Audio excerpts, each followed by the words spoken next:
everybody, welcome to Beach Theory. Woo! Today, we're going to be talking about what happened after my mission and just before I met her. So it will completely catch us up. It will, because in season 1, episode 1, it is our first date and our first Technically, meeting. it will catch you up.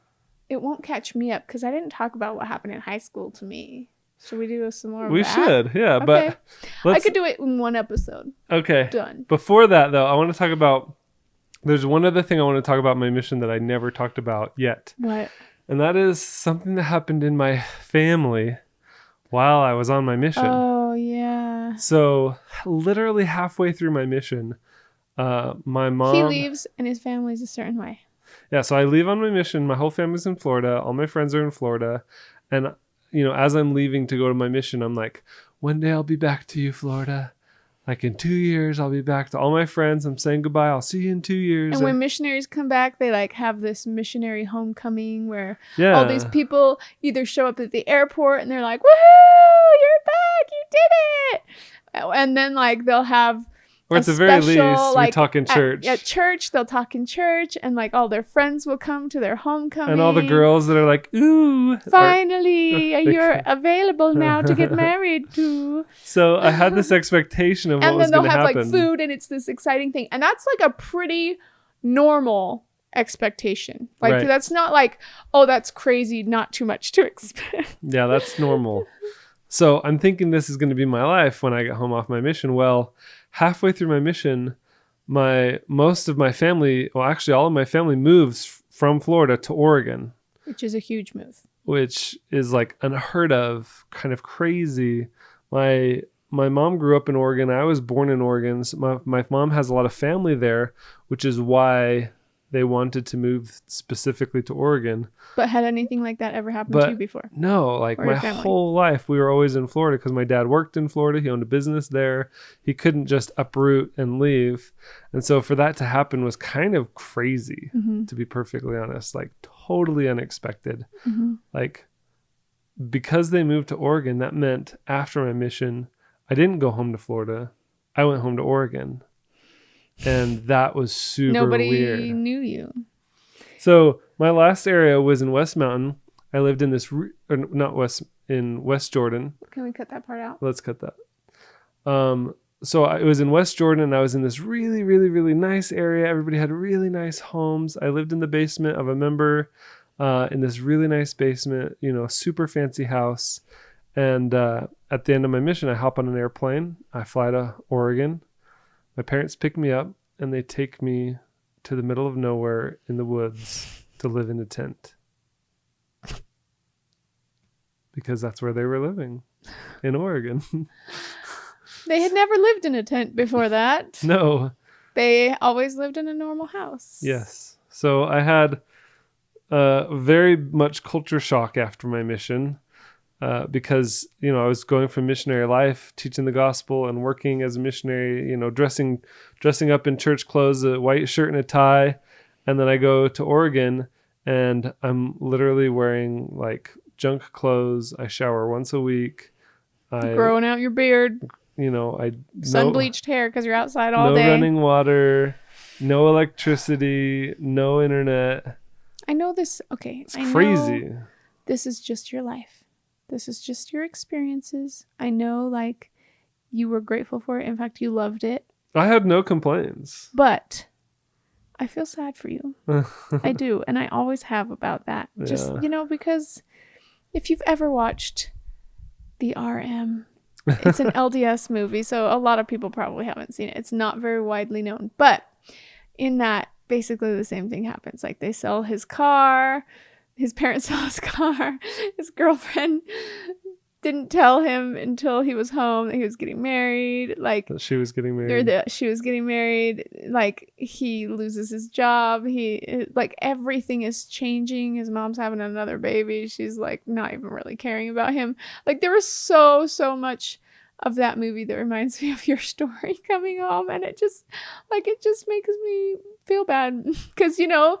You're raised thinking everything's going to be a certain way. And then that was not anything close to what you were expecting. True. And that's That is disappointing. It is to an extent. I think You adjusted well, though. I think I adjusted well. Yeah.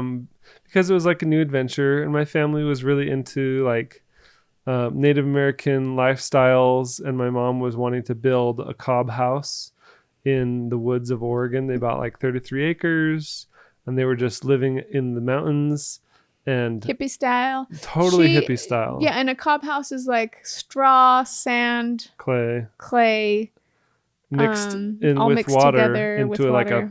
a putty, and then you smack it onto the wall side of the house.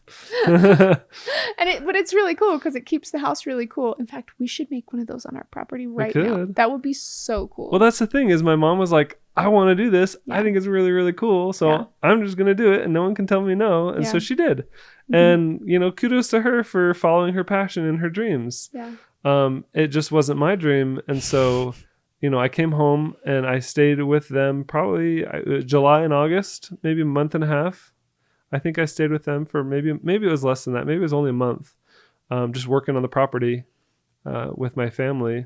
And, they paid me. So it was kind of a way for me to save up a little bit of money. But there was a girl that I had met on my mission near the end of my mission that I really liked. And I wanted to pursue a relationship with her. She and I had a lot of common interests. We were both homeschooled.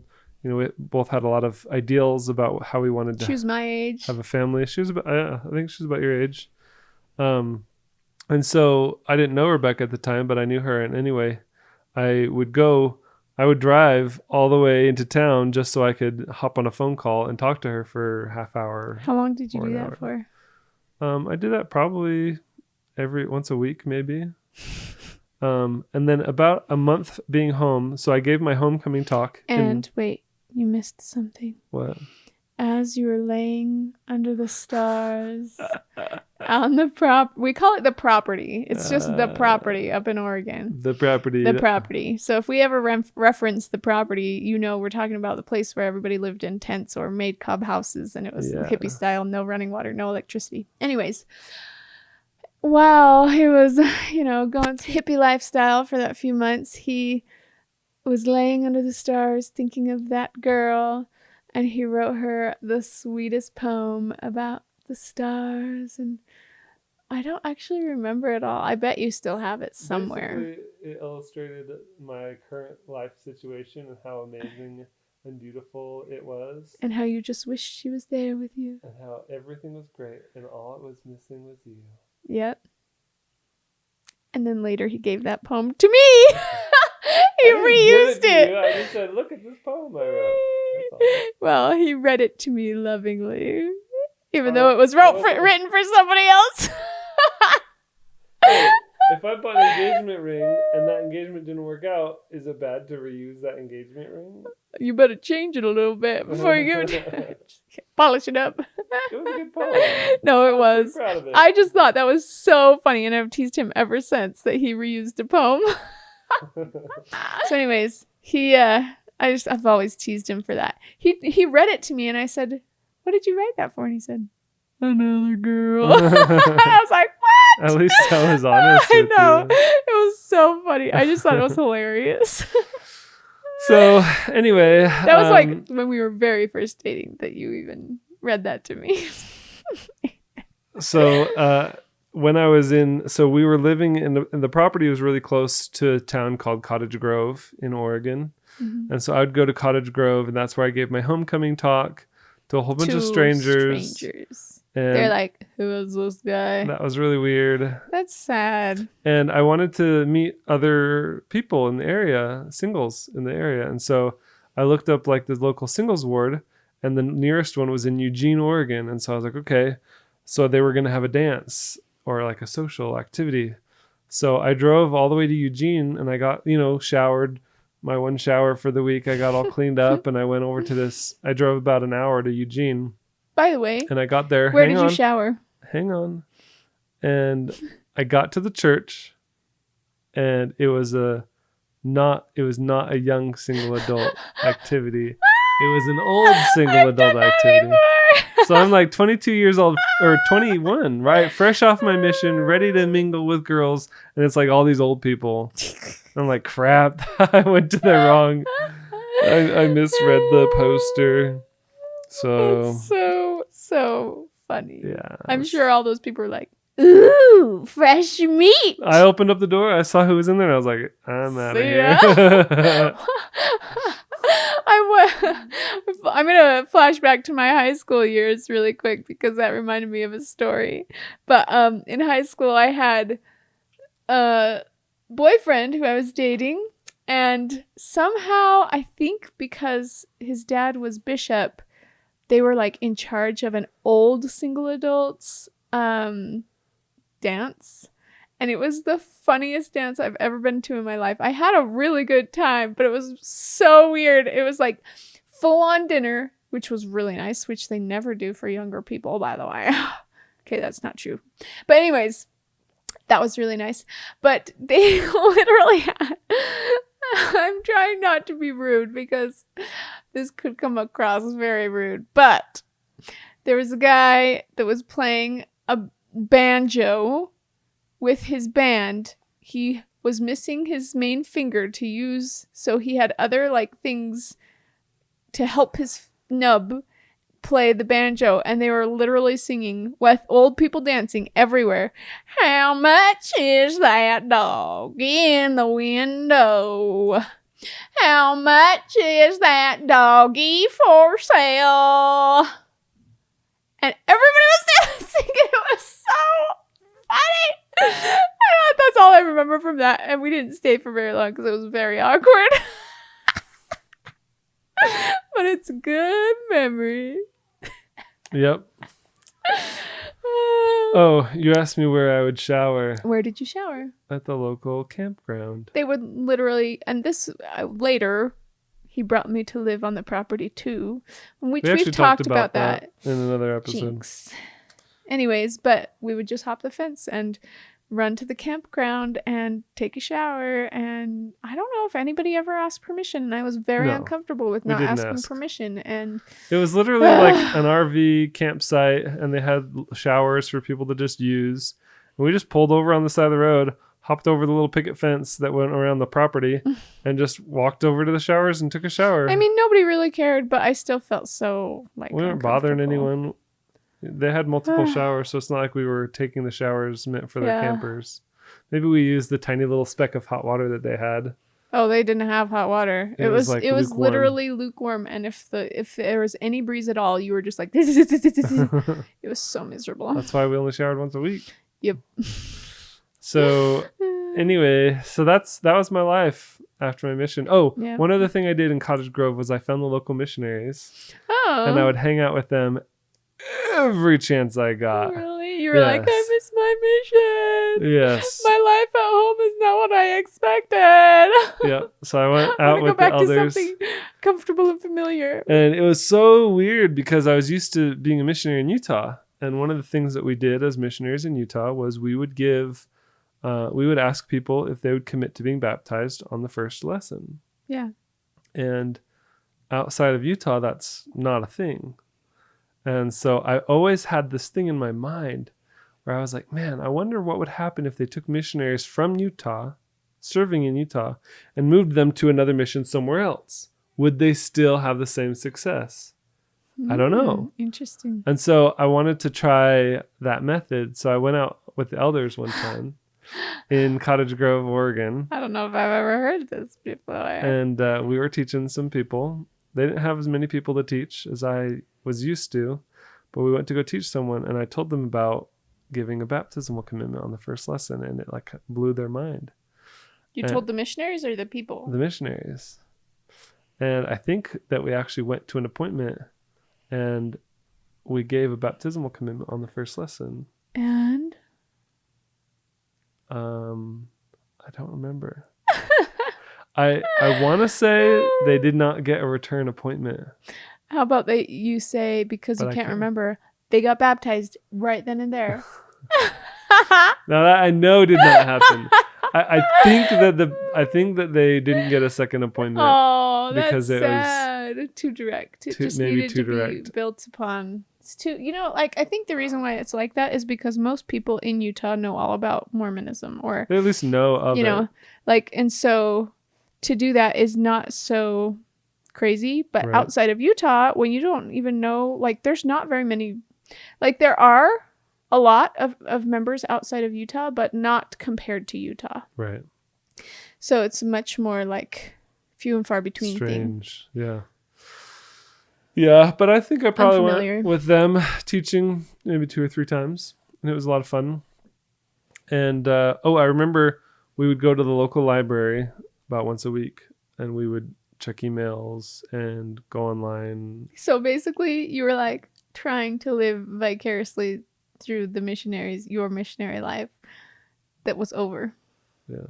Because it was familiar to It you. was familiar, and I missed it. You're like, I just need something normal. So after being home for about a month and working on the property that whole time, by the way, the first meal I ate after my mission was a barbecue bunny sandwich Why am I not surprised? because my family had bunnies on the property, and they cooked one of them up and gave me a barbecue bunny. It was good. Tastes like pulled pork. I'm really hungry now that you just said that.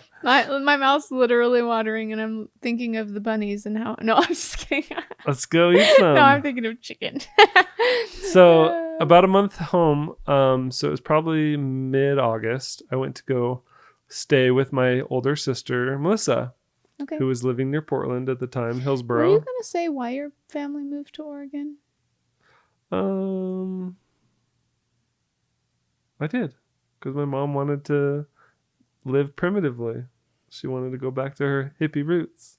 Okay.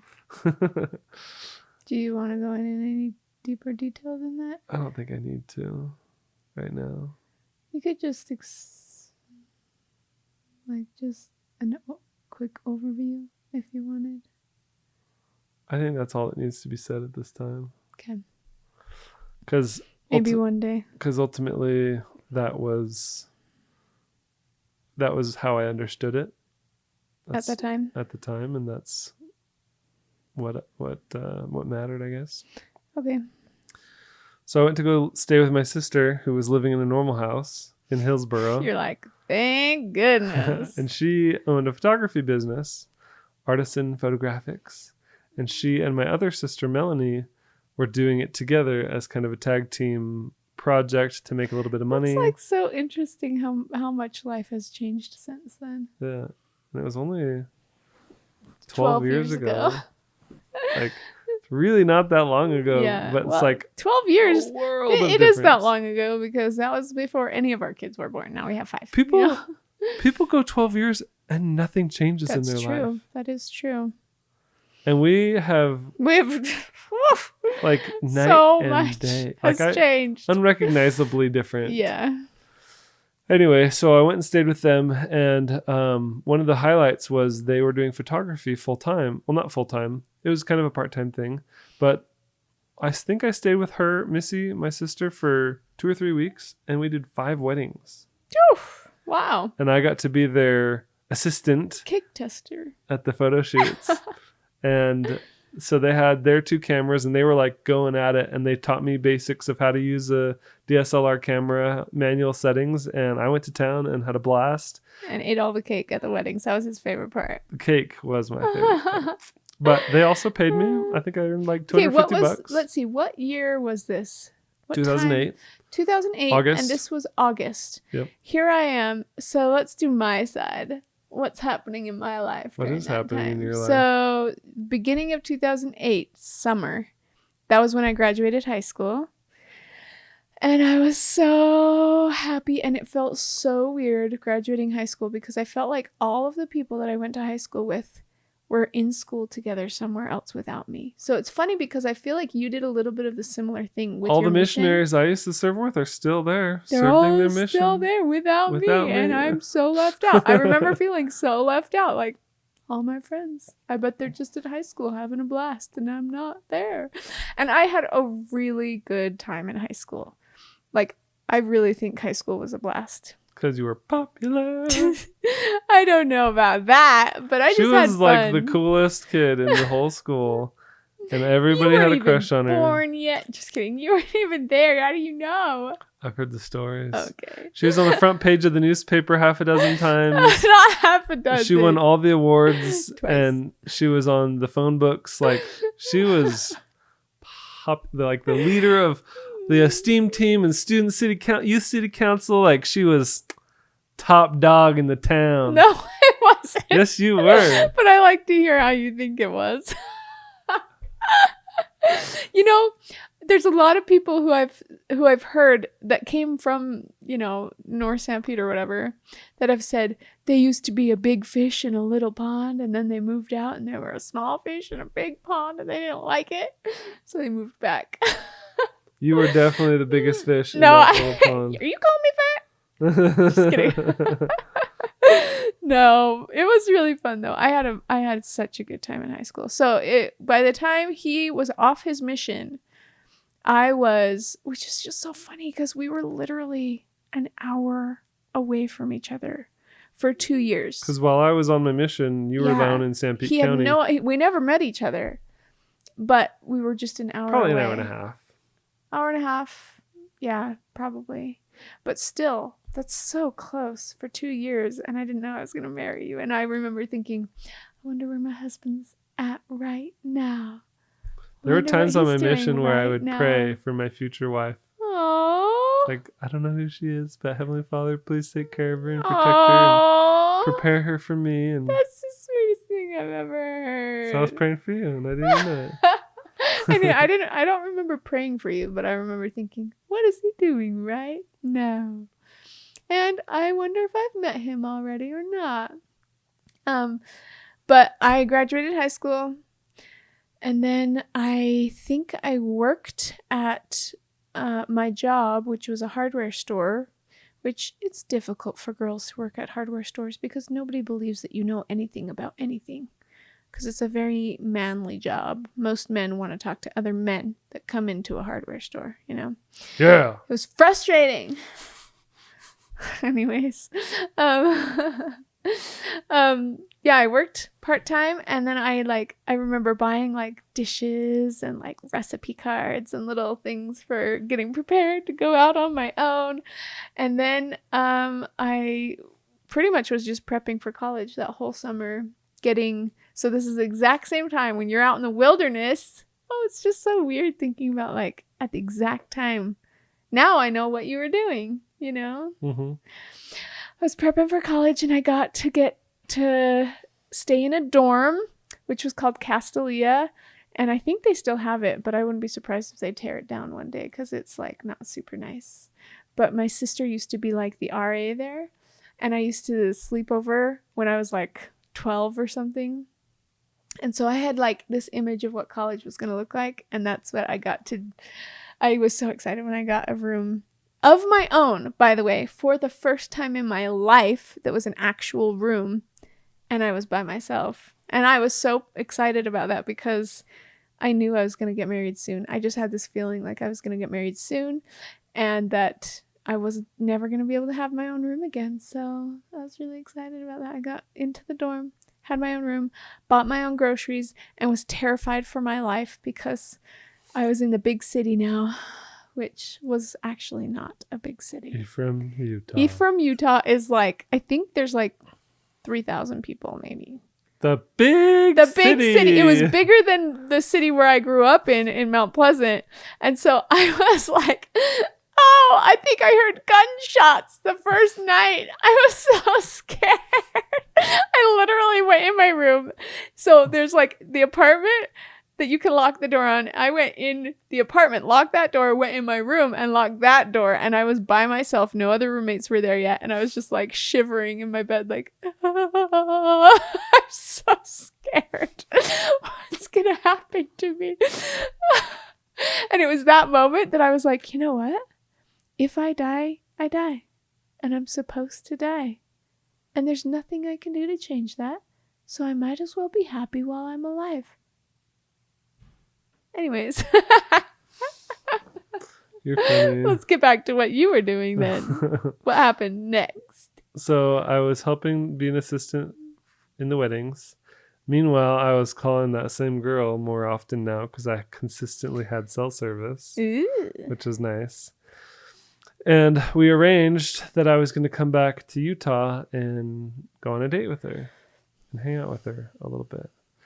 And everything was honky-dory, like no problems. Honky-dory. Did you And say honky-dory or hunky-dory? honky-dory? Hunky-dory. No, hunky. No, hunky. Whatever. I've always said it like hunky. Let's look it up. It's honky-dory. Honky-dory or hunky-dory? I promise it's honky-dory. The debate. Let's look it up. It's honky-dory. Honky-dory. Hunky-dory.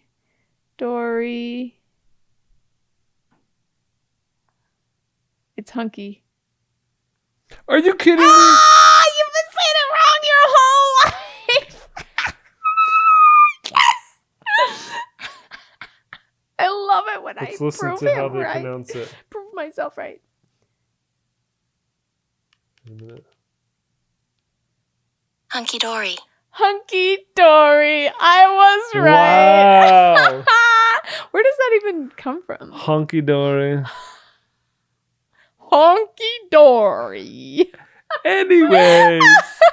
It's hunky dory. Well, my Settled. brother-in-law, Missy, her husband Jeff, he loved going whitewater rafting. And so he owned his own raft. And so we organized this fun trip to go whitewater rafting together. And my biological father, Mark, came from Utah to Oregon to go on this rafting day trip with us for fun. And he drove with his wife, and they drove all the way over to Oregon. And the plan was, after the canoe trip, or after the rafting trip, I was going to take a ride with him to Utah and stay with him for a month, maybe 6 weeks or so. And by coming to Utah, it would give me the opportunity to go on a date with a girl that I had met on my mission that I liked, that I'd been talking to. Well, we drove all the way back to Utah, and that first day, as we were driving to Utah, we didn't even go to their house yet. We went straight to Rebecca's family.